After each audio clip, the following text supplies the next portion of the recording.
పల్లెటూరుతో పోల్చుకుంటే సిటీలో వాతావరణం విచిత్రంగా మరియు భిన్నంగా ఉంటుంది. దీనికి సంబంధించి చిన్న వీడియోలు తెలుసుకుందాం. Welcome to S trend.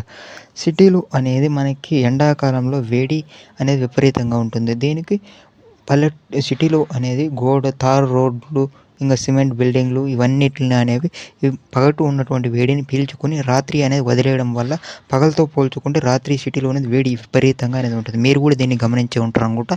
పల్లెటూరులో ఈ ప్రాబ్లం అనేది ఉండదు కాబట్టి పల్లెటూరులో సాయంత్రం నైట్ చాలా చల్లగా కూల్గా ఉంటుంది. అంతేకాకుండా సిటీలో అనేది ఇవి మేఘాలు అనేది ఒకటేసారి వేడిగా పైకి వెళ్ళడం వల్ల మేఘాలు చల్లబడి ఒకటేసారి వర్షం రావడం వల్ల వర్షాలు రావడానికి కూడా ఇవే ఆప్షన్ అనేది ఉంటుంది. అందుకే సిటీలతో పోల్చుకుంటే పల్లెటూరులో చాలా తక్కువ వర్షాలు పడతాయి. సిటీలు అకస్మాత్తుగా అప్పటికే వర్షాలు పడతాయి కాబట్టి ఇవి కారణాలు. ఇంకా మీరేమనుకుంటారు కామెంట్ సెక్షన్లో చెప్పండి. Thank you for watching S trend. 20 videos subscribe చేసుకోండి. Thank you.